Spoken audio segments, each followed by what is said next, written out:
위암으로 투병 중인 달자 씨에게 한 남자가 문병을 왔습니다. 다정하게 죽까지 떠먹여 주는데요. 오늘은 컨디션 좀 어떠세요? 괜찮아.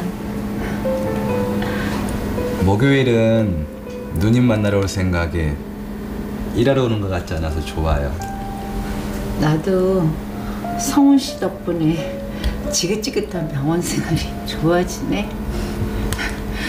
죽어가는 날 받아놓고 주책이지. 누님, 그런 말씀하지 마세요. 자, 한 번 더 드세요. 자, 시한부 선고를 받은 달자 씨와 20살 연하의 성우 씨. 보아하니 친남매지간은 아닌 것 같은데 대체 무슨 사이일까요? 그리고 한 달 후 성우 씨가 달자 씨의 집을 찾았습니다. 표정이 어째 심상치 않은데요. 누님. 아니, 잠깐만요. 왜 이래? 얘기 좀 해요. 누님. 잠깐만요. 왜 이래? 드릴 말씀 있어요. 무슨 일이기에 성우 씨가 이렇게 막무가내인 걸까요? 누님, 제가 얼마나 연락했는데. 이런다고 내 마음 안 변해. 더 이상 연락하지 마. 누님. 이거 받으세요. 갑자기 봉투 하나를 건네는 성우 씨. 아니, 이거 수표 아닙니까? 5천만 원이에요. 더 필요하면 더 드릴게요. 그러니까 우리 다시 시작해요. 그런데 이러지 마. 우리 그만하자. 누님, 제발요. 누님 없으면 안 되는 거 아시잖아요. 20살 연상의 말기암 환자에게 돈까지 갖다 주며 매달리는 남자. 이 두 사람에겐 대체 어떤 사연이 있는 걸까요? 늦은 밤 달자 씨 집이 소란스럽습니다. 어머니! 내가 무슨 당신 지금 술을 먹고 다닐 때예요? 저리 비켜. 어머니! 어머니! 아들 낳지요, 어머니. 우리 어머니가 가장 좋아하는 통닭 사왔지요. 어머니가 지금 이거 어떻게 드셔? 빨리 나와. 좀 나와줘. 아이고. 우리 어머니 건강하실 땐 많이 챙겨 드렸어야 되는데 못 드리고 나 때문에 우리 엄마가 병난 거야. 왜 우리 아들 탓이야? 아니야. 엄마 죽지 마, 엄마. 괜찮아. 어머니 달자 씨에게 내려진 6개월 시한부 선고. 가족의 슬픔은 이루 말할 수 없었습니다. 한 달 후 달자 씨가 벌써 1시간째 옷을 고르며 깊은 고민에 빠져 있습니다. 그런데 방에서 나온 어머니를 보고 의아해하는 아들 내외. 무슨 중요한 약속이라도 있는 걸까요? 오랜만에 달자 씨가 곱게 화장까지 하고 외출 준비를 했습니다. 엄마, 그러고 어디 가? 동창들 좀 만나기로 했어. 마지막으로 보고 싶은 친구들도 있고 해서. 그래? 어머니, 오늘 너무 고우세요. 다녀올게. 머지않은 죽음을 앞두고 달자 씨가 차츰 주변을 정리하려는 모양입니다. 걱정하지 마. 그런데 달자 씨를 데리러 누군가 집 앞까지 왔나 본데요. 달자 씨의 표정이 갑자기 환해졌습니다. 미안, 오래 기다렸지? 아니에요. 이야, 근데 오늘 우리 누님 더 예쁘신데요? 아니, 동창을 만나러 간다더니 달자 씨 성우 씨를 만나려고 핑계를 댄 거였군요. 자, 그럼 출발해 볼까요? 아들 내외에게 거짓말까지 하고 20살 연하의 젊은 남자를 만나는 달자 씨. 어째 뭔가 석연치 않은데요. 1시간 후 두 사람이 도착한 곳은 전혀 뜻밖의 장소였습니다.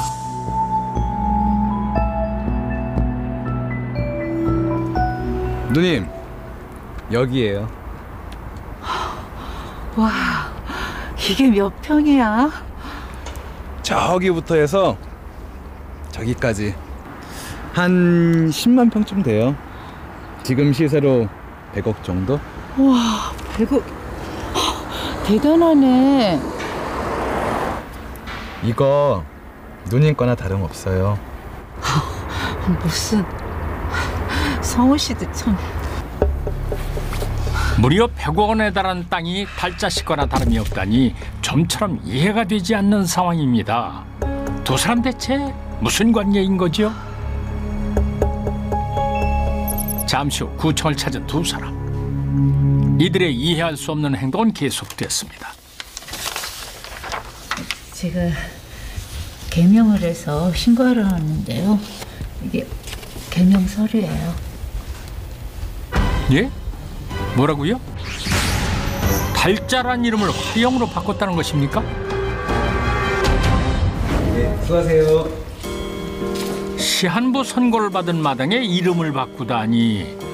참. 성우 씨, 이제 다 됐다. 그래요, 달자. 아니지. 화영 누님. 이제부터 새롭게 새 인생 시작하는 거예요? 그래. 이제 성우 씨만 믿을게. 가요. 달자 씨 가족 몰래 이름을 바꾸고 성우 씨와 남은 생을 즐기려는 걸까요? 보름 후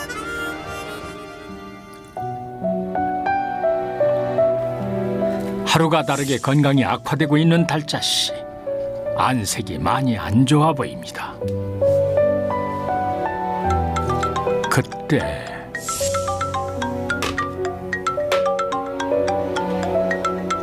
성우 씨 전화네요.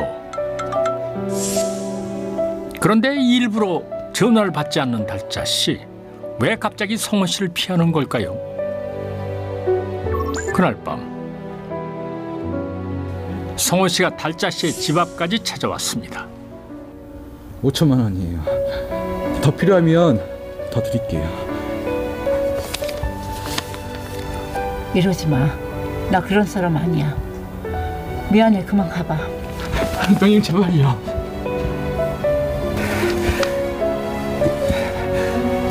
누님, 제발 다시 한 번만 생각해 주세요. 예? 이거 왜 이래? 누님. 큰 돈을 건네며 매달리는 성우 씨를 차갑게 외면하는 달자 씨. 그토록 다정했던 두 사람이었는데 어쩌다 이렇게 사이가 틀어진 걸까요? 일주일 후 병원에 다녀오는 길에 달자 씨가 아들의 가게에 들렀습니다. 그런데 이게 무슨 소란이죠? 아니, 아들 경수 씨 내외 아닙니까? 무슨 일이기에 저렇게 통사정을 하고 있는 걸까요? 부탁드립니다.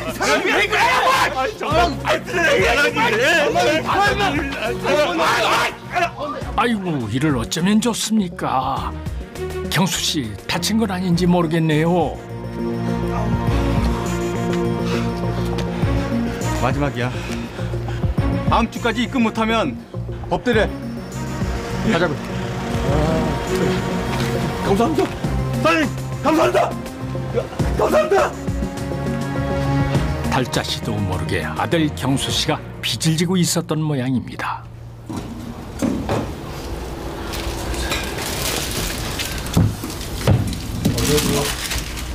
엄마.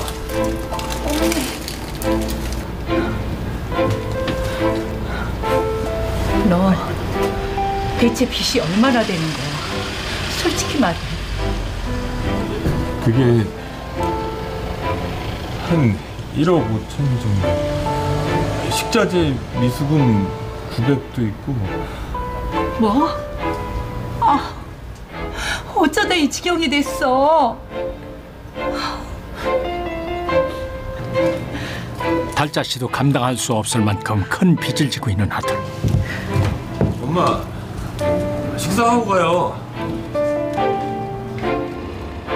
이대로 가만 두고 볼 수만은 없습니다.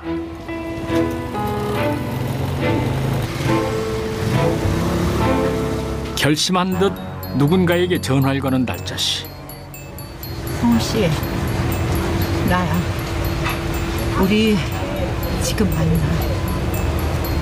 차갑게 외면할 땐 언제고 이제 와서 다시 만나자니 대체 무슨 생각인 걸까요?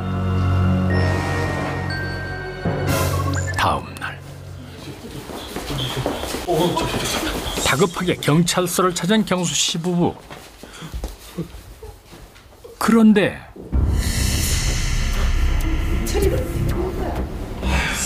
놀랍게도 어머니 달자 씨가 성호 씨와 함께 조사를 받고 있습니다. 엄마! 아니, 엄마가 여기 왜 있어? 어? 어떻게 된 거야? 경수야, 그게... 형사님, 무슨 일이에요? 어머니께선 사기 혐의로 조사 중이십니다. 예? 사기요? 시한부 선고를 받은 말기암 환자가 사기라니요? 달자 씨는 대체 무슨 일을 벌이고 있었던 걸까요? 이야기는 2달 전으로 돌아갑니다. 말기암 진단을 받고 절망에 빠져있던 달자 씨. 6개월 시한부 선고를 받은 그녀에게 한 남자가 다가왔습니다. 안녕하세요, 사모님. 네. 이런 말씀 드리기 죄송하지만 혹시 암투병 중이세요? 예. 혹시 미래에 대한 준비는 해두셨나요? 그게 무슨... 외람된 말씀이지만 요즘에는 그 자식들한테 손 안 벌리려고 준비해 두신 분들이 많거든요. 달자 씨에게 상조 서비스 가입을 권하며 접근해온 김성호. 하지만 그의 속내는 따로 있었습니다.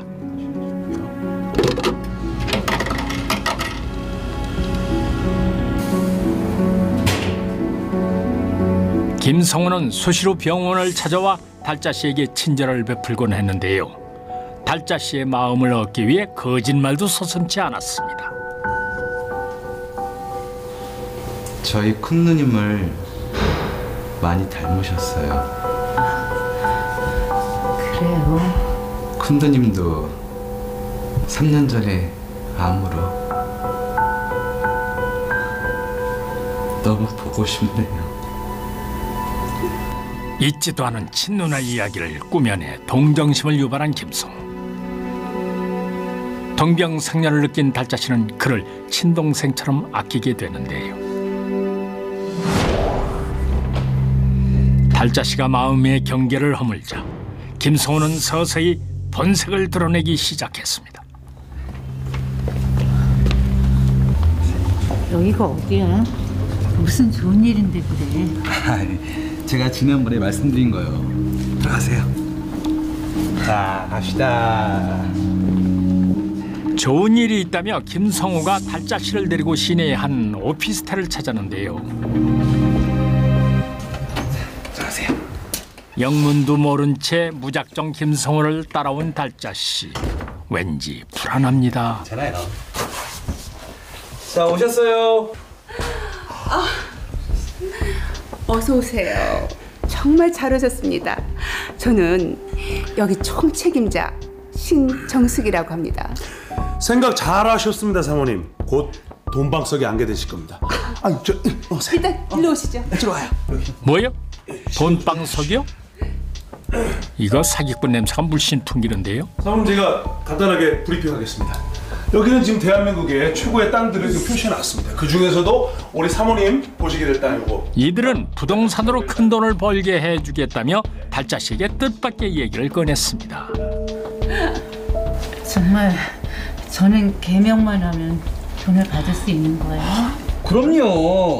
누님은 개명만 하시면 5천을 받는다니까요.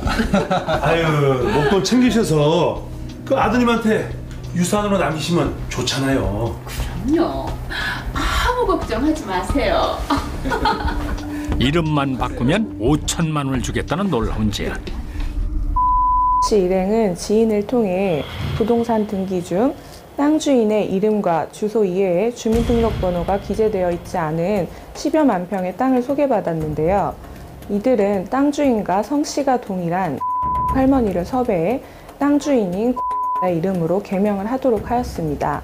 게다가 할머니의 주민등록 초본, 서류까지 위조해 100억 원 상당의 가짜 땅 주인으로 만들었는데요.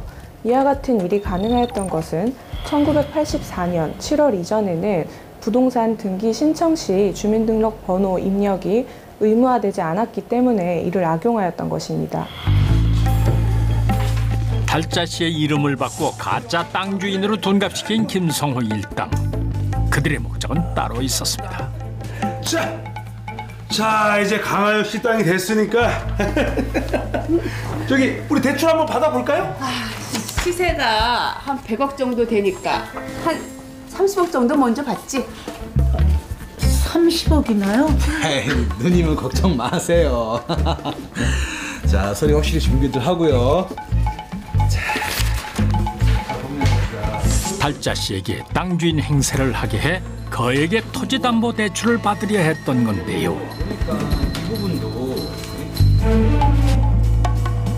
엉겁결에 대출 사기에 휘말리게 된 달자씨. 이 땅을 담보로 30억 정도 대출 좀 받았으면 하는데. 30억이요? 잠시만요. 결국 100억 원대 땅 주인 행세를 하며 대출 신청을 하게 됩니다. 초조하게 대출 승인이 떨어지기만을 기다리는 네 사람. 바로 그때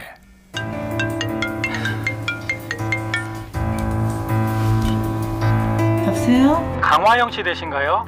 예. 여기 은행인데요. 대출 승인이 안 되셨어요. 아니, 왜요? 예, 주민등록 초본 서류가 잘못돼서요. 계약 당일날 발급받은 서류를 준비해 주셔야 되는데 일주일 전 발급받은 서류를 제출하셨더라고요. 예. 아, 서류가 잘못돼 대출을 거절당하고 말았습니다. 야 임마! 똑바로 알아봐야 될 거 아니야. 아씨, 이상하다. 전엔 안 그랬는데 이거. 아우 시끄럽고 빨리 다시 준비해. 저기, 나 더 이상은 못하겠어요. 예? 뭐라고요? 이거 걸리면 내가 제일 위험한 거잖아요. 나 그만할래요. 없었던 걸로 해요. 누님. 아니 잠깐만. 누님. 누님, 이제 와서 왜 그러세요? 난 너무 무서워. 이건 좀 아닌 것 같아. 누님. 누님. 김성호의 감언 이설에 넘어가 사기 행각에 동참했지만 다행히 중간에 빠져나온 달자씨. 그 후 김성호는 달자씨의 마음을 되돌리기 위해 끈질긴 설득을 했고 급기야 선불금 5천만 원까지 건네며 매달렸지만 달자씨의 태도는 단호했습니다. 그런데 돌부처갔던 그녀의 마음이 다시 흔들린 건 아들 경수 씨 때문이었습니다.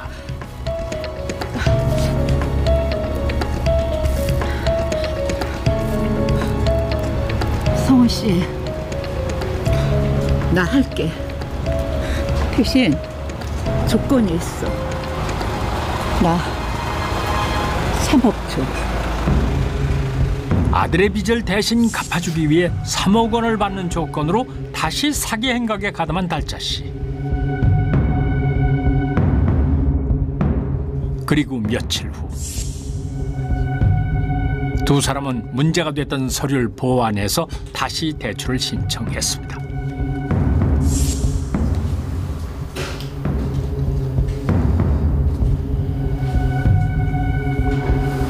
예, 잠시만 기다리세요. 네. 그런데 서류를 확인한 직원이 어딘가에 전화를 겁니다. 여보세요? 최 형사님? 예, 저번에 말씀드렸던 그 사람들 또 왔어요. 빨리 좀 오세요. 예? 한 차례 대출에 실패하였던 금융기관은 이들이 제시하였던 서류를 수상히 여겨 경찰에 신고를 해둔 상태였습니다. 미리 첩보를 입수하고 수사 중이었던 경찰은 이들이 또다시 충청도 시의 땅을 담보로 대출을 시도하자 붙잡을 수 있었던 것입니다. 시 일당은 가짜 땅 주인을 물색할 때 일부러 말기암 환자를 찾았다고 밝혔는데요. 혹시라도 범행이 발각되면 얼마 안가 병으로 숨질 개연성이 높은 말기암 환자에게 모든 범행을 떠넘겨 형사 책임을 면할 목적이었다고 진술하였습니다. 죽음을 앞둔 말기암 환자를 이용해 대출 사기를 꾸민 김성호 일당. 불법인 줄 알면서도 오로지 자식을 위해 범행에 가담했던 달자씨. 아니, 엄마가 왜 그런 짓까지 해? 미안하다. 내가 괜한 짓을 했어.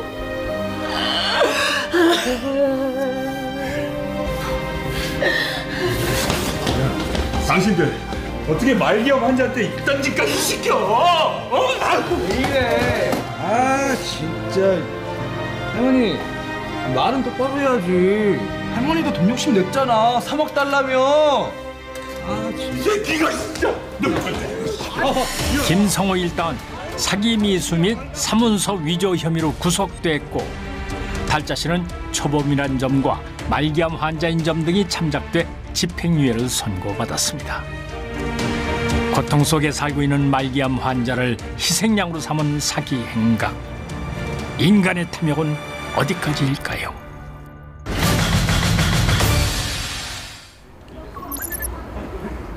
모처럼 휴일을 맞아 일찍 집으로 돌아온 승환 씨. 그런데 뭐야 이게? 이런, 무슨 일이 있었는지 집안꼴이 엉망입니다.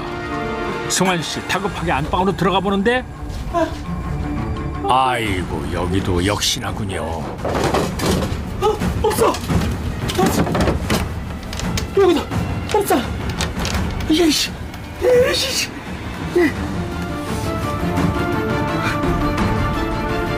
여보세요. 예, 경찰서죠. 잠시 후. 그러니까 돈 안 나간 게 뭐라고 하셨죠? 예, 현금하고요, 제 시계요. 그리고 금반지도요. 뭐 의심 가는 사람이나 집안에 들어왔던 사람은 없었습니까? 그게 말이죠. 승환 씨가 뭔가 말하려던 그때 집에 들어서는 한 여인, 바로 아내 지수 씨였는데요. 저 여자가 범인이에요. 여보. 아니, 그럼 물건을 훔친 사람이 아내란 말입니까?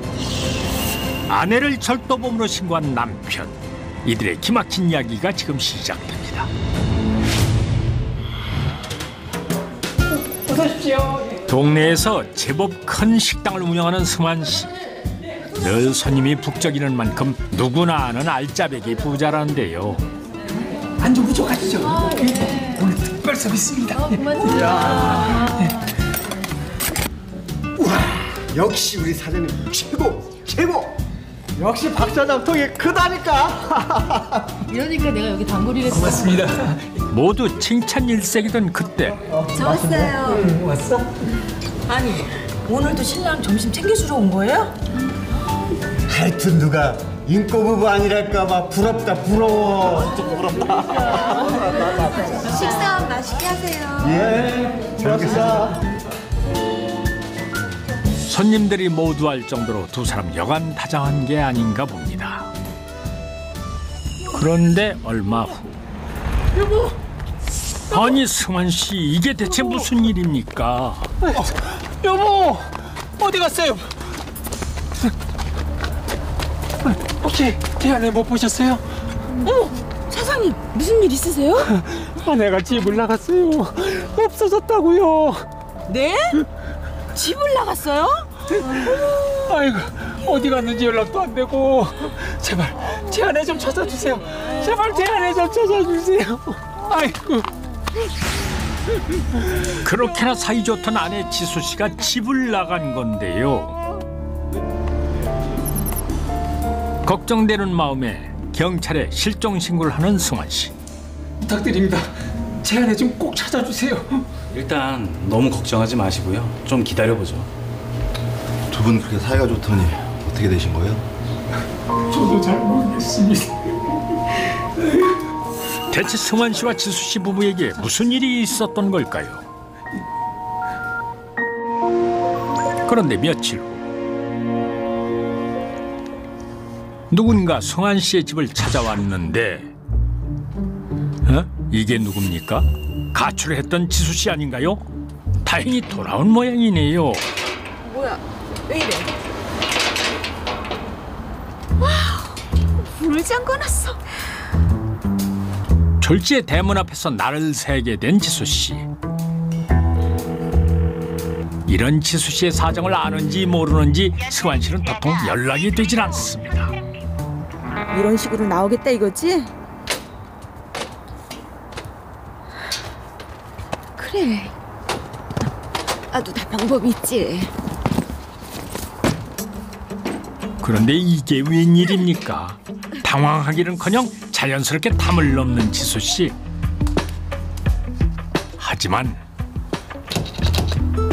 왜 이래? 이번엔 비밀번호가 말썽입니다. 아이씨, 추워 죽겠는데. 글쎄 번호라도 잊어버린 걸까요? 이거 어쩌면 좋습니까? 어떡하지? 그런데 이번에도 역시 포기하지 않고 방법을 찾는 지수 씨. 정말 의지가 대단합니다. 찾는 자에게 길이 있다 했던가요? 지수 씨 우여곡절 끝에 창문 틈으로 들어가는데 성공합니다. 아이고 참 힘들게 돌아왔군요. 그런데 그때 아니 전화도 받지 않더니 승환 씨 집에 있었던 겁니까? 그런데 어째 분위기가 냉랭합니다. 이게 뭐 하는 짓이에요? 마음대로 비밀번호를 바꿔놓으면 어떡해? 옆에 내가 집 나갔으면 그만이지. 어딜 기어들어? 내가 왜 나갔는데? 나 당신 때문이잖아. 집을 나간 이유가 승환 씨 때문이라니 이게 대체 무슨 말입니까? 사실 재혼 부부였던 두 사람. 하지만 남편은 지수 씨가 알던 그런 사람이 아니었습니다.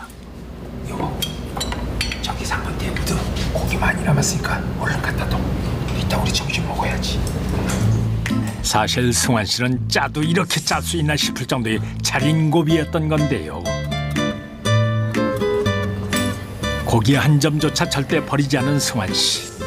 손님들이 남긴 이 음식들이 곧 두 사람의 식사였던 겁니다. 그것도 매일같이 말이죠. 여보, 그런데 나 생활비 좀 올려주면 안 돼요? 나한테 일절 돈 얘기하지 말랬지. 나 너무 옷도 없고 로션도 다 떨어. 한 달에 10만 원이면 됐지. 요즘 화장품 가게만 돌아다녀도 로션 세트를 막 주더라. 1시간만 돌아다녀봐. 승환 씨가 이렇게 지독한 짠돌이인 줄은 결혼 전에 꿈에도 몰랐던 지수 씨. 그런데 그게 끝이 아니었습니다. 승환 씨의 진정한 절약 정신은 겨울에 더 빛을 발했는데요. 대체 뭘 하려는 걸까요? 아니, 여기는 왜? 이 옆엔 내야. 우리 가게 있는 건물에서 받으면 공동수소세 많이 나오잖아. 여기 화장실 가면 드신 물이 콸콸 나와. 산말만 거기서 가서 받아와. 난 저쪽으로 갈 테니까. 난방비 걱정에 온수까지 밖에서 받아왔던 것입니다. 아이고, 알부자라고 하더니 이게 뭐하는 짓입니까? 지수 씨 만나도 참 지독한 사람을 만났습니다. 여보, 식기 전에 얼른 들어가 쉬자고. 응? 이런 생활을 견디다 못해 결국 집을 나갔던 것이죠. 사실 두 사람은 결혼정보 업체를 통해 만나게 된 재혼 부부입니다. 생활 습관의 차이로 이 결혼 생활이 순탄치만은 않았는데요. 재혼 2년 만에 다툼이 잦아지면서 결혼 생활에 결국 문제가 생기게 된 겁니다. 참다 못한 아내가 집을 나서게 되고요. 남편은 경찰에 실종 신고를 하게 됩니다. 얼마 후 아내가 다시 집에 돌아오는 걸로 두 사람의 싸움도 일단락 되는 것 같았지만 이후 이들에게 예상치도 못했던 일들이 다시 벌어지게 됩니다. 그런데 지수 씨가 돌아온 이후부터 승환 씨에게 이상한 일들이 생기기 시작합니다. 가게에는 마음이 떴는지 일은 돕지 않고 카운터만 지키는 지수 씨. 그러더니 조용히 가방을 챙겨 식당을 빠져나가는데 어찌 좀 수상한데요. 그러거나 말거나 짠돌이 승환 씨는 손님들 돌보느라 정신이 없습니다. 잘 먹었습니다. 그런데 계산을 하려던 그때 뭔가를 보고 놀라는 승환 씨. 이럴 수가요? 내 돈! 아니, 현금이 다 어디 갔어? 네? 아니, 이거 어떻게 된 거야? 이게 무슨 일입니까? 동네 사람들이 심할 수도 없고 환장하겠네 정말. 와이프가 얼마 전에 집 나가다 들어왔다더니 혹시 아니야? 아무래도 박 사장이 재혼을 잘못한 것 같아요. 에이, 아무리 가출을 했기로서니 지수 씨가 설마요. 그런데 잠시 후, 이거 참 속 편하게도 지수 씨는 신나게 쇼핑 중이었군요. 한 달 생활비가 10만 원이라고 하더니 이 많은 돈은 어디서 난 걸까요? 설마 사람들의 의심이 사실인 건 아니겠죠? 그런데 며칠 후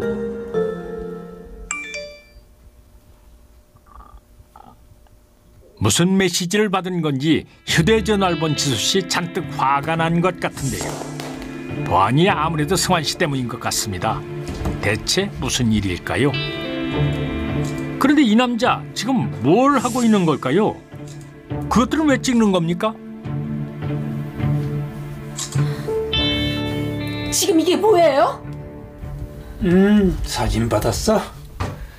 기다려봐, 아직 남았어. 서랍에 금반지 2개. 그리고 현금 200만 원. 그러니까 이걸 왜 나한테 보낼 거냐고요? 왜긴 집에서도 물건이 없어지니까 증거를 남겨야지. 증거를. 지금 날 의심하는 거예요? 이 집에 당신하고 나하고 둘밖에 더 있어? 아하, 금고 사건 이후로 집에서도 물건이 사라졌던 겁니다. 아무래도 지수 씨 의심을 피하기는 힘들 것 같은데요. 이거 야단 났군요.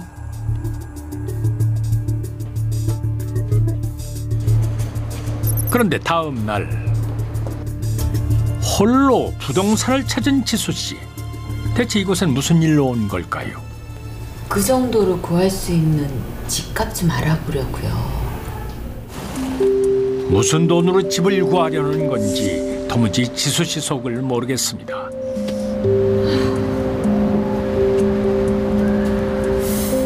아직 좀 부족한데. 설마 그 쥐꼬리만한 생활비를 모았을 리는 만무하고 다른 비상금이라도 있었던 걸까요? 어째 오해 사기 딱 좋은 상황이군요. 며칠 후 휴일을 맞아 가게를 닫고 일찍 돌아온 승환 씨. 그런데 이게 무슨 난리입니까? 온통 난장판이 된 집안. 일단 승환 씨 귀중품부터 확인을 해봐야겠습니다. 뭐야? 그런데 안방 역시 엉망인 상황. 없어. 여기다 없어.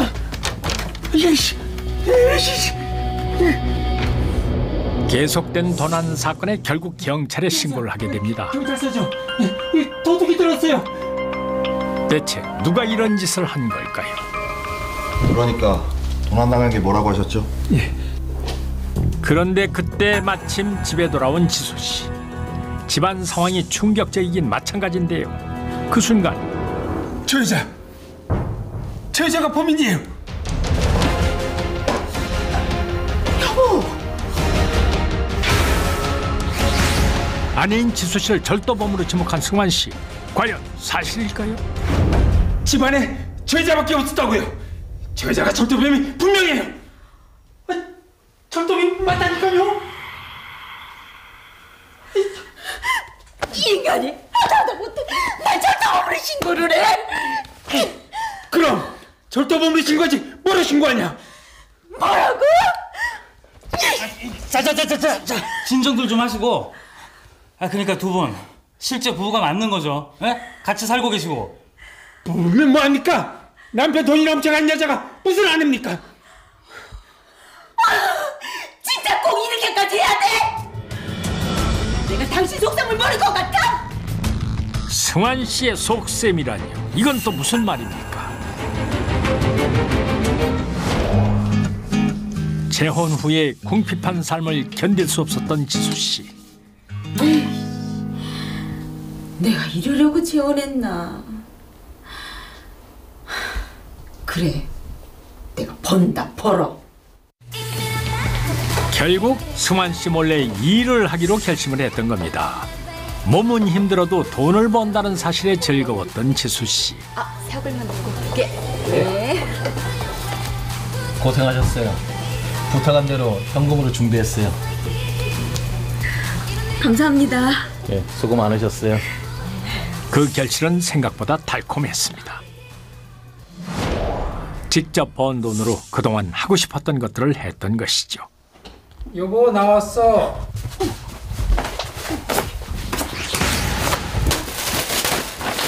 아이고 좀 조심하지 그랬습니까? 결국 승환 씨에게 딱 걸리고 말았네요. 그 쇼핑백들은 뭐야? 오늘 낮에 희진이가 동생이 사줬어요. 그나마 받던 생활비조차 끊길까봐 일을 한다는 사실을 숨긴 지수 씨. 당신 지금 뭐해요? 솔직히 말해. 요즘 생활비 없다고 돈돈거리더니 내 돈 가져간 거 아니야? 당신 지금 날 도둑 취급하는 거예요? 갑자기 쇼핑을 하지 않나? 옷이랑 로션이 어쩌고 하질 않나? 얼른 말해. 뭐 가져갔어?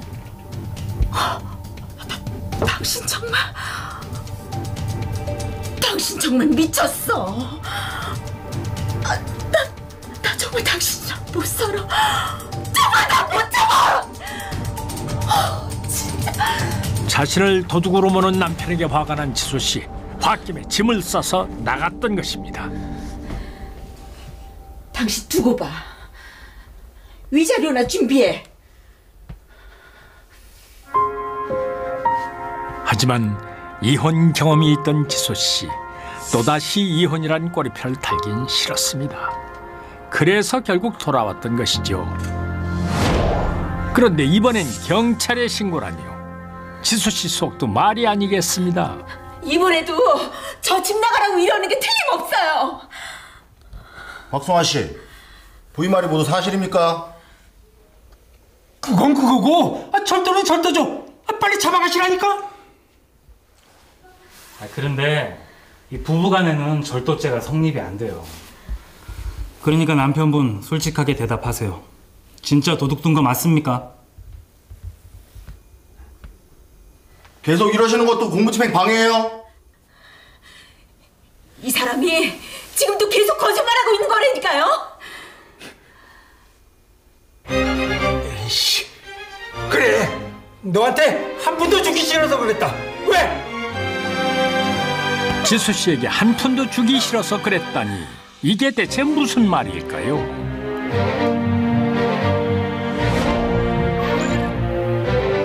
사실 재혼 후 서로의 모습에 실망을 한 것은 지수 씨뿐만이 아니었습니다. 여보, 나왔어. 여보. 결혼 전엔 자신을 살뜰히 챙겨주던 지수 씨가 변했던 건데요. 사실 두 사람 서로에 대해 몰라도 너무 몰랐던 것이죠. 외로운 생활을 청산하고 달콤한 재혼 생활을 꿈꿨던 승환 씨. 그 바람이 깨져버린 것입니다. 이렇게 한 번 틀어진 관계는 나아질 기미가 보이질 않았는데요. 언제부턴가 지수 씨의 단점들만 보이기 시작한 승환 씨. 철약이 몸에 밴 승환 씨가 보기엔 지수 씨는 낭비가 너무 심했습니다. 하나부터 열까지 맞는 게 하나도 없었던 것이지요. 그렇게 지수 씨의 모든 게 싫어지자 결국 아내를 의심하기까지 한 승환 씨. 지수 씨의 가출은 오히려 승환 씨에게 하나의 계기가 됐습니다. 가출을 핑계로 이혼하려 했던 것이죠. 그런데 계획에 차질이 생겨버리고 맙니다. 바로 지수 씨가 돌아왔던 건데요. 그래서 다시 머리를 굴린 승환 씨. 위자료 없이 이혼할 수 있는 새로운 방법을 생각해냅니다. 덕분에 잘 되고 있습니다. 동네 사람들에게 지수 씨는 이미 가출의 경험이 있는 불량한 아내. 승환 씨는 사람들의 그 오해를 이용했던 것입니다. 너무 맛있다. 일부러 돈이 없어진 척 아내를 의심하게끔 상황을 꾸몄던 것이죠. 내 돈! 아이고, 내 돈 누가 훔쳐갔네. 아무나 열 수 있는 것도 아니고. 지수 씨를 절도범으로 몰아 이혼에 유리한 상황을 만들려고 했던 승환 씨. 아이고, 준비도 참 철저하게 했습니다. 승환 씨의 없어진 돈과 귀중품들은 모두 이곳에 있었는데요. 우리 아가들 잠시만 여기 있어. 이 모든 게 승환 씨의 자작극이었습니다. 남편은 아내를 절도죄로 몰아서 이혼에 유리한 상황을 만들려고 했는데요. 설령 아내가 실제로 절도를 했다고 해도 이 배우자에 대한 절도죄는 형을 면제한다는 친족상 도례에 적용되기 때문에 두 사람은 아무런 처벌을 받지 않고 사건이 마무리됩니다. 그렇지만 결국 이 부부는 서로를 상대로 이혼 및 위자료 청구 소송을 내게 되는데요. 법원은 생활비도 주지 않고 아내를 절도범으로 신고를 한 남편에게 이 혼인 파탄의 주된 원인이 있다고 보고 아내에게 위자료 2천만 원을 지급하라는 판결을 내렸습니다. 서로 상처만 받은 채 2년 만에 갈라서게 된 두 사람. 너 두고 오자. 내 돈 가지고 잘 살거라. 도둑으로 물린 보람이 있네. 위자료 잘 쓸게요. 뭐야? 야야야! 너 내 사람에서 멈춰가는 거 아니야? 야! 결국 자신의 얕은 꾀로 돈은 물론 아내까지 잃게 된 승환 씨. 두 사람이 좀 더 서로를 이해했다면 지금쯤 승환 씨는 그 누구보다도 풍요로운 삶을 살고 있지 않았을까요?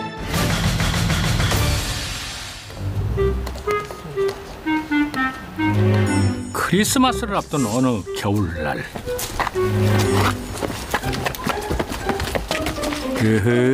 연인들은 왜 어색한 곳을 좋아하는 걸까요? 아이고, 좋을 때입니다. 저거 뭐야? 뭐? 정체를 알 수 없는 X자 표시.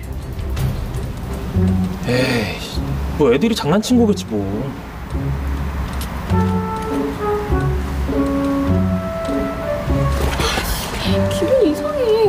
데 가자.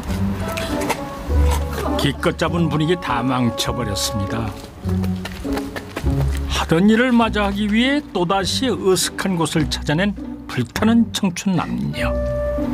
여기도 CCTV는 없다. 여기도 있네. 또다시 나타난 의문의 X자 표시. 그때 골목 끝에서 인기척을 느낀 두 사람. 저기야, 가보자.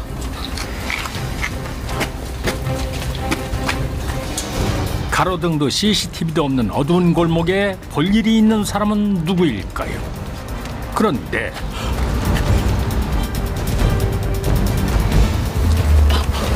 저 사람 뭐 하는 거야? 거기 누구야? 어두컴컴한 골목을 찾아다니며 X자를 표시하고 다니는 의문의 사나이. 그 비밀스러운 행적을 쫓아봅니다. 경기도의 한 신도시. 수완 좋고 넉살 좋은 부동산 중개업자 김 사장. 자, 이제 서류는 다 끝났고 요거 제가 드릴 테니까 잘 보관하시면 됩니다. 자, 네, 수고하셨습니다. 아유, 뭐 제가 뭐 수고할 게 있나요? 하여튼 좋은 꿈 꾸신 거예요. 네네. 들어가십시오. 사장님만 믿어. 네네. 날씨가 잡니다. 다들 경기가 안 좋다는데 이 집은 예외인가 봅니다. 예. 큰 건 하나 이루었는지 절로 휘파람이 나오는 김 사장. 무슨 일이시네? 4시에 무슨 약속이라도 있나 봅니다. 사실 김 사장에게는 부동산 중개업 말고 또 다른 직업이 있는데요. 이 동네 상가 몇 개를 가지고 임대업을 하고 있는 소문난 알부자 김 사장. 목요일 4시만 되면 월세를 거들어 다닙니다. 자, 이 오고 가는 현찰 속에 싹 트는 임대문화. 그게 며칠만 기다려주시면 지금 아시잖아요. 요즘 워낙 불경기라는 거. 그래? 그렇게 힘들어? 예. 뭐 그럼 어쩔 수 없지 뭐. 월세도 현찰로만 받는 깍쟁이가 웬일인가 싶은데요. 손님, 계산 좀 해주셔야겠습니다. 현찰로 주시면 제가 5,000원 깎아드리겠습니다. 아니 사장님, 아이고 죄송합니다. 아니 왜 이러세요? 아니 뭐가 죄송해. 이 사람아, 돈 없다는 내가 돈 받아야 돼. 손님, 계산 좀 부탁드립니다. 아니 사장님 왜 이러세요? 아이고, 남의 장사 말아먹을 일이 있습니까? 이게 무슨 행패랍니까? 자기 돈 귀한 줄만 알고 남의 돈 귀한 줄은 모르는 밉상. 없다고 죽는 소리 하더니 심장에 줄 것이지 말이야, 사람이. 아이고, 맛있겠다. 조물주의의 건물주라고 하더니 그 말이 맞나 봅니다. 다녀왔어. 사장님, 저 인간 또 진상 부리다 갔어요? 아, 나 진짜 저 인간은... 나도 돈 없는 내가 죄인이지. 아니 왜 사장님이 죄인이에요? 돈 좀 있다고 사람 우습게 보는 저런 인간이 나쁜 인간이지. 김 사장 다녀가는 날이면은 임차인들 가게에 서리빨이 칩니다. 그날 밤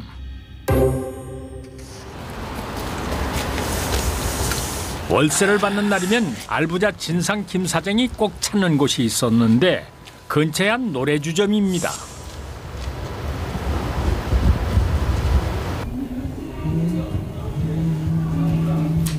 몇 년 전 이혼하고 혼자 사는 김 사장. 안녕하세요. 천하의 김 사장도 꼼짝 못하는 미선 씨를 만나기 위해서인데요. 미선 씨에게 연정을 품고 지극정성을 드리는 중입니다. 가방에서 뭘 꺼내나 했더니 설마 돈 자랑하는 건가요? 사람 참 못났다. 아휴, 나한테 오면 이 돈 다 네가 갖겠네. 어디? 에헤, 참. 이거 봐. 말만 저러지 돈 쓰는 걸 본 적이 없어요. 아유, 미선아, 그게 아니고 말이야. 어? 내가 뭐 돈 때문에 그러긴 있잖아. 네가 나한테만 오면... 어딜 더듬습니까? 손 떼요. 미선 씨가 싫어하는 표정이 역력한데도 아랑곳도 않는 김 사장. 다시 왔습니다. 오, 그래. 아유, 배고픈데 살겠네. 아유, 탕수육 먹고 웬 중국집 배달이지요? 근데 남자를 보는 미선 씨 표정이 안절부절입니다. 서로 아는 사이인가요? 난 말이야, 우리 미선이랑 이 탕수육 뽀뽀할 때가 제일 좋더라. 그래서 중국 요리를 시킨 거군요. 미선 씨는 자꾸 남자가 신경 쓰이는 모양인데요. 응? 야, 너 아직 안 가냐? 돈 주셔야죠. 아이씨. 야, 가자. 못된 짓만 배워가지고 어디서 갑질입니까? 갑질이. 더럽고 치사한 마음 꾹 눌러 담고 땅에 떨어진 돈을 줍는 남자. 사람 낳고 돈 낳지 돈 낳고 사람 낳습니까? 제가 더 씁쓸합니다. 그런데 남자 뒤로 미선 씨가 쫓아옵니다. 민수야! 두 사람 연인 사이인가 보군요. 민수야. 아무리 일이라고는 하지만은 여자친구가 다른 남자 품에 안겨 있는 모습이 좋을 남자가 어디 있을까요? 하지만 할 수 있는 게 없어 안타까운 두 사람입니다. 그리고 일주일 뒤 김 사장이 골목길에 들어섭니다. 손님과 집을 보러 다니나 본데요. 그런데 이 두 사람은 뭐죠? 마스크에 모자까지 눌러쓰고 혹시 김 사장을 뒤쫓고 있는 건가요? 제가 소개해드릴 집이에요, 사모님. 바로 이 집입니다. 여기 보시면 2층 집인데 아주 깔끔하고 좋습니다. 저는 이 집 말고 남양집 없어요? 저는 남양집이 중요하거든요. 남양집이요? 있죠. 네. 이쪽으로 가시면 됩니다. 김 사장이 갑자기 행선지를 바꾸고 돌아서자 깜짝 놀란 두 사람 황급히 몸을 숨기는데 이쪽으로 가시죠. 그런데 김 사장에게 딱 걸렸습니다. 마른 기침을 뱉더니 36개 주랭랑을 치는 두 사람. 어머머, 남자 손잡고 있는 거 보셨어요? 예. 김 사장을 미행한 두 사람, 대체 누구기에 이런 짓을 하는 겁니까?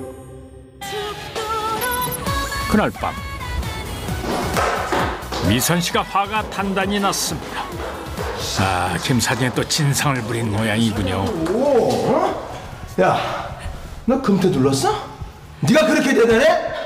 돈이면 단 줄 알아요? 이 차 내가 이런 일 한다고 우스워요? 이 어디서 말? 야, 너도 여기까지 불러왔으면 산전수전 공중전 다 겪었을 거 아니야. 이제 와서 왜 이래? 이씨. 네가 요조 숙녀야? 야, 너 말 다 했어? 이깟 안 받고 말어. 이게 미쳤나? 동전을 모르고. 야, 너 평생 이렇게 살아? 어?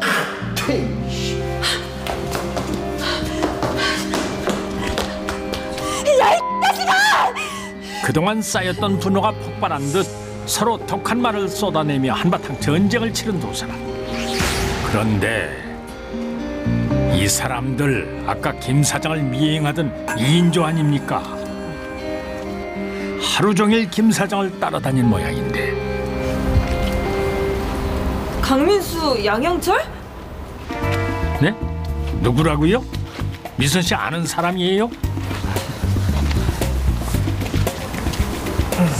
그제야 쭈삣대며 미선 앞에 나타난 두 사람. 어디서 많이 본 얼굴인데요?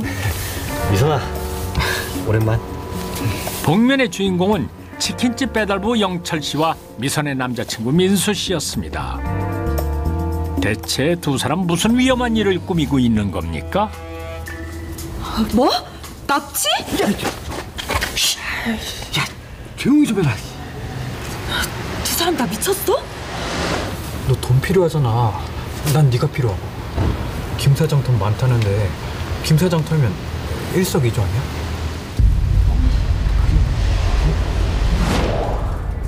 사건의 발단이 된 건 그날 그 노래방에서였습니다. 여자친구 앞에서 모멸감을 느꼈던 민수 씨.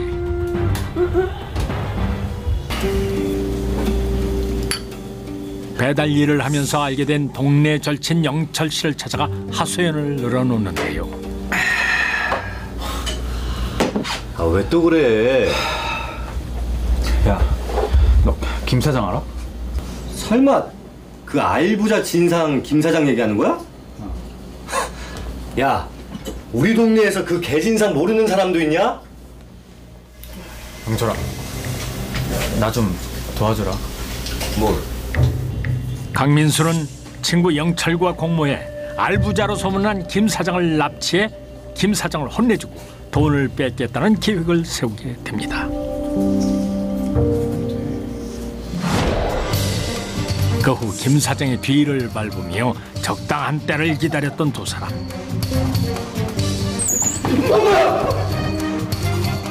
하지만 다 큰 성인을 납치하는 것이 생각만큼 쉽지 않습니다. 이번엔 여자친구 미선에게 도움을 요청하게 됩니다. 미선아, 나 네 도움이 좀 필요해. 나? 김 사장이 날 아는데 내가 뭘 어떡해. 친구들과 함께 알부자로 소문난 을 납치해서 돈을 빼앗기로 계획했습니다. 이들은 을 미행하면서 주요 일정과 동선을 파악하고 CCTV가 설치되지 않아서 범행을 은폐할 수 있는 장소를 찾았는데요. 그런데 범행을 실행하기로 한 D-Day인 날 새로운 변수가 발생하고 맙니다. 김 사장이 상가에 월세를 받으러 다니는 날을 D-Day로 잡은 3인조. CCTV가 없는 골목 언저리에서 김 사장이 가게를 나서는 오후 4시를 기다리는데요. 그런데 어쩐 일인지 코빼기도 보이질 않는 김 사장. 미선이 자초지종을 알아보기 위해 부동산 중개소로 달려가 보는데 오늘은 상갓집에 간 모양이군요. 덕분에 납치가 불가능해졌으니 차라리 다행입니다. 며칠 후 발인을 마치고 돌아온 김 사장. 미선이 김 사장의 일거수일투족을 감시하고 있습니다. 아직도 정신 못 차리고 납치를 계획하고 있는 겁니까? 납치가 얼마나 큰 범죄인데 정신 차리고 이쯤에서 포기하시죠. 세 사람이 자신을 노리고 있는 줄은 꿈에도 모르는 김 사장. 영철이 행동을 개시합니다. 김 사장을 뒤쫓는 낯선 발걸음. 그리고 그때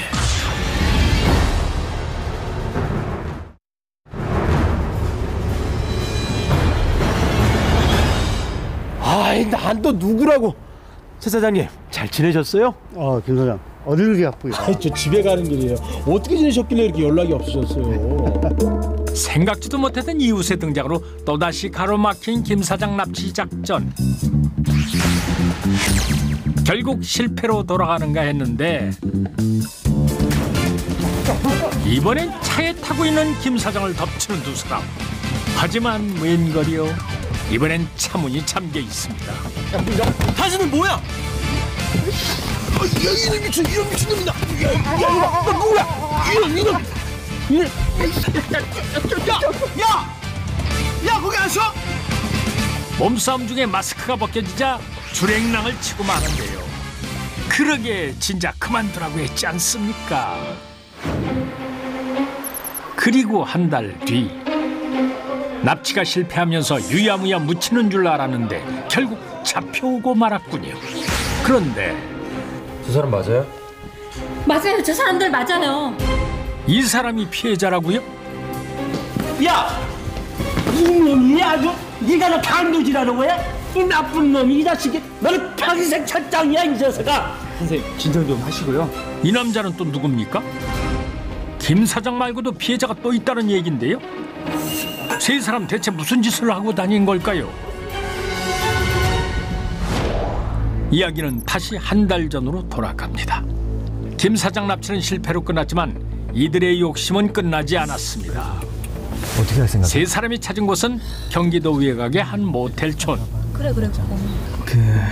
의심하지 않게 박을 먼저 잡아. 그 다음에 미선이가 물이 잘 안 나온다고 사장을 부르면 경찰이 너가 들어가갖고 사장을 묶는 거지. 그 다음에 내가 들어가서 열쇠를 훔쳐서 나오면 돌아다니면서 돈을 뺏는 거야. 어때? 괜찮지? 오케이. 민수가 세운 계획은 완벽했고 이제 돈을 쓸어 담을 일만 남았다고 생각한 세 사람 자신만만합니다. 계획에 따라 먼저 방부터 잡으려고 하는데요. 사장님, 방 하나만 주세요. 그런데 뭔가 눈치를 챈 듯 세 사람을 유심히 살피는 모텔 주인. 남자 둘 여자 하나는 한 방에 투숙이 안 돼요. 방 2개 잡든가. 남녀 세 사람이 한 방을 쓸 수 없다는데 문제는 얇디 얇은 지갑 사정. 방 2개를 잡을 만한 돈이 없었던 것이죠. 사장님, 저희 다음에 올게요. 다음에. 안녕히 계세요. 에헤, 이거 웃어야 하나요 울어야 하나요? 참 되는 일 없는 세 사람입니다. 그때 나가려다 말고 계획을 변경해 모텔 사장을 급습하는 세 사람. 다른 거 가지고 진실세 진짜 너 뭐 좀 해봐 좀. 사장을 감금할 곳을 찾던 미선. 카운터에 연결되어 있는 방으로 들어가는데요. 그런데 뭘 받기에 다들 표정이 얼어붙었습니까? 나가려다 말고 카운터에 연결되어 있는 방으로 들어가는데요. 그런데 뭘 받기에 다들 표정이 얼어붙었습니까? 아이고, 덩치 좋은 분들이 도박판을 벌이고 있었군요. 이거 혹 때려다 혹 붙이게 생겼습니다. 실례했습니다. 하다가 계속하세요. 자신들은 나름 치밀하게 범행을 계획했다고 생각했지만 의 납치부터 모텔 강도 행각까지 어처구니 없는 실수로 번번이 좌절되게 됐습니다. 불행인지 다행인지 모르지만 3인조의 강도 행각이 번번이 미수에 그치면서 들키지 않을 거라고 안심했었는데요. 그런데 이들의 범죄 행각은 전혀 예상치 못했던 곳에서 덜미가 잡히고 맙니다. 며칠 후 비가 주룩주룩 오던 날이었습니다. 온 우주가 자신을 버린 것 같은 자괴감에 빠졌을 때 주인 없이 시동만 켜진 자동차 한 대가 민수 앞에 나타나는데요. 야, 미선아. 신이 우릴 더 오나 보다. 민수야! 어디 가는데? 매번 실패하면서도 포기를 모르는 이 남자. 이번에 길가에 세워져 있는 차를 훔쳐서 달아납니다. 그 시각 영철은 치킨집을 지키고 있었는데요. 경찰아! 야, 네가 여기 어쩐 일이냐? 야, 시간 없어. 빨리 나와. 좀 빨리. 왜? 어디 가는데? 나 지금 자리 비우면 안 된단 말이야. 야, 딱 한 번만 더 하자. 한 번만. 뭘? 미친놈. 야, 우린 안 돼. 야, 다 나한테 생각이 있어서 그래. 에? 생각은 뭐? 아니, 무작정 영철을 끌고 나온 민수. 그렇게 세 사람은 또 한 번 범죄를 공모하게 됩니다. 얼마나 지났을까? 복권방의 모습을 드러낸 미소. 복권 하나만 주세요. 네, 복권이요? 네, 잠깐만요. 복권을 사는 척하더니 밖에서 기다리던 친구들에게 신호를 보냅니다. 안녕하세요. 자, 오늘은 네, 오세요. 야, 잡아! 갈수록 대담해지는 세 사람. 가게 주인을 겁박하는 사이 영철이 금고를 털려 하는데. 야, 이거 비밀번호인데? 비밀번호 뭐야? 나 몰라요. 잠깐 봐주는 거예요. 아줌마 어디서 수작질이야? 빨리 안 물어? 아 진짜 몰라요. 나 몰라요. 아, 또 한 번 난관에 봉착하고 맙니다. 그때 자리를 비웠던 진짜 복권방 주인이 돌아왔습니다.